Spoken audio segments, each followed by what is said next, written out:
This is Fort Stevens, a national park in Washington, D.C. On the surface, apart from the cannons and some of the remaining parapets, it appears to just be another park in another neighborhood. But this seemingly unremarkable park and neighborhood was actually the site of a climactic battle of the Civil War, one which nearly cost President Lincoln his life.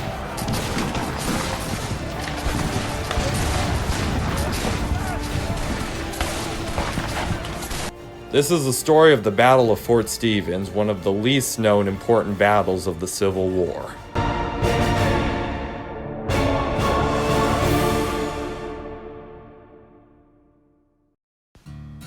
By the mid-19th century, most of Washington, D.C., including a lot of land within the district, was still rural farmland.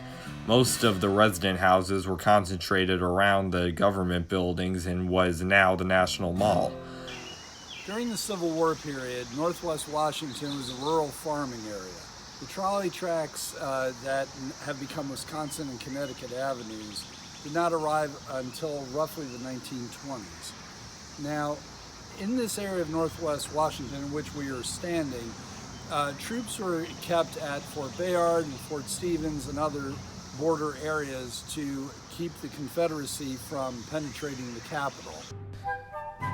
By mid-1864, the Confederacy was losing. Much of the Confederacy's land had fallen to generals, including William Tecumseh Sherman, and the Confederate capital in Richmond was under siege. Desperate to alleviate some of the pressure from defending the capital, General Robert E. Lee decided that if he could send some Confederate troops north into Maryland to cause trouble, it would hopefully draw Union attention away. He did not expect that it would have any other major impacts. So at this point in the American Civil War, the Confederacy had started losing. This is much after the Battle of Gettysburg, and the Union Army of the Potomac and the main Confederate Army under Robert E. Lee started moving south towards Petersburg and Richmond, Virginia, the capital of Virginia itself. At this point, the Confederate Army was desperate for some sort of victory. And so he dispatched a Confederate general named Jubal Early and a group of Confederate soldiers to march up the Shenandoah Valley in Virginia, all the way up to a location called Monocacy. News that the Confederate Army was invading Maryland caused concern but not panic among Union leaders. Many of them assumed correctly that the Confederate Army was just there to raid some supplies, farms, and cause a bit of havoc to draw Union attention away from the siege of Richmond. Lew Wallace, a Union general and veteran of many previous battles, decided to go out and meet Jubal Early.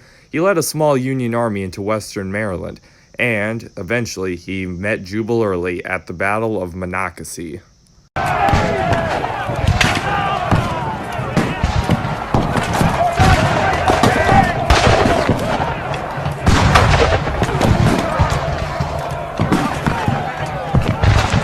Combined losses from both sides were more than 2,000, but the shocking thing was, the Confederates had actually won.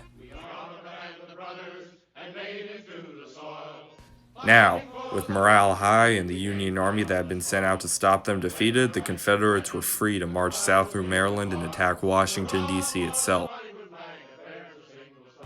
Panic quickly hit the city of Washington. Its residents, white and black, suddenly found themselves faced with the very real threat of the Southern Army occupying their city.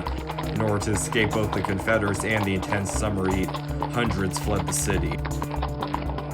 But interestingly enough, President Lincoln stayed behind. And one of the most notorious interruptions of Lincoln's privacy took place on July 12th, when the Confederate Army, under the command of General Jubal Early, attacked a fort that was less than a mile from this site that we're on right now. So Lincoln and his family were here at their summer cottage when news came down the pike that there was this attack taking place in Maryland, and that this huge force of Confederates were making their way closer and closer to the United States Capitol. The Confederate Army was marching closer to Washington. Union soldiers at Fort Reno and Tenleytown began firing large cannons that hit Confederate soldiers 3.5 miles away, where the Walter Reed Medical Center stands today. But this did little to slow the march. Eventually, Confederates reached the city of Silver Spring, where they looted the home of Montgomery Blair, the son of the city's founder. They found his basement full of barrels of whiskey, and they helped themselves to as much as they could.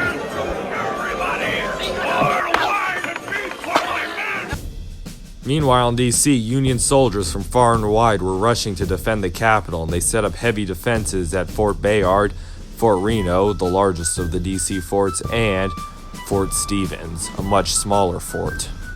Soon, all of D.C.'s forts were heavily defended, but no one knew which fort would be attacked. Finally, the Confederates, many of them still drunk or hungover from their time at Montgomery Blair's house, marched south towards northeastern D.C. By now, the Union soldiers at Fort Stevens were ready for them, and the battle began. Union soldiers began firing heavy Parrott guns at the advancing Confederates, and although they were able to cut some of them down in the shell fire, the Confederates formed a firing line and began shooting Union soldiers at the fort. Soon, the Union deployed their own infantry to go into hand-to-hand combat with the Confederates. The Confederates sent in their cavalry, which took down many Union soldiers, and the battle reached its height. This was when President Lincoln finally came out to view the battle himself. When news came down the pike that there was this attack taking place in Maryland, and that this huge force of Confederates were making their way closer and closer to the United States Capitol. Eventually, they make it to Fort Stevens, and Fort Stevens is less than a mile from where we're standing right now. So to have the President of the United States and his family that close to a battle is not exactly an ideal situation. One of the soldiers who was on guard here at the soldiers' home that night said that Lincoln came bursting out of the front door and nearly knocked him over as he was whisked into a carriage and sent down the way toward the White House. So he was evacuated from this house, and the rest of his family was evacuated as well.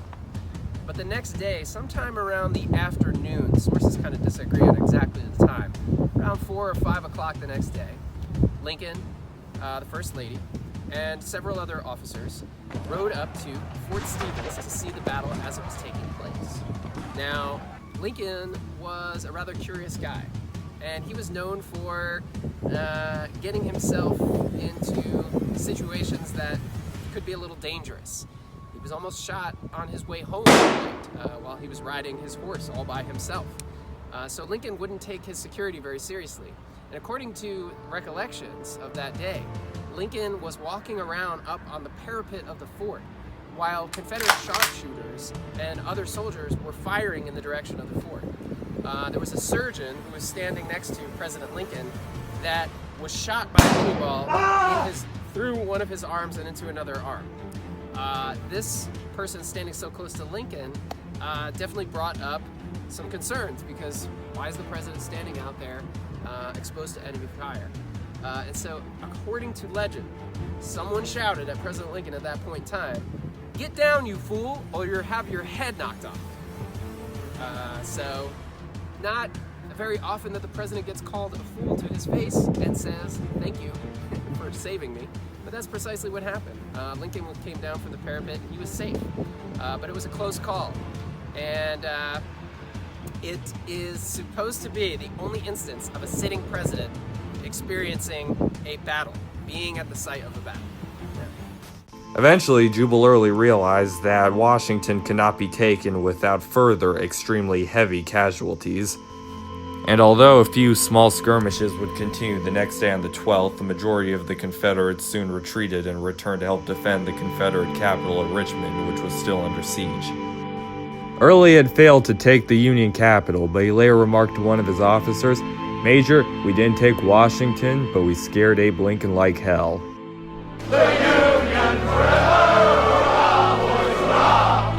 The Union had successfully defended its capital, and there were celebrations across the region and the North.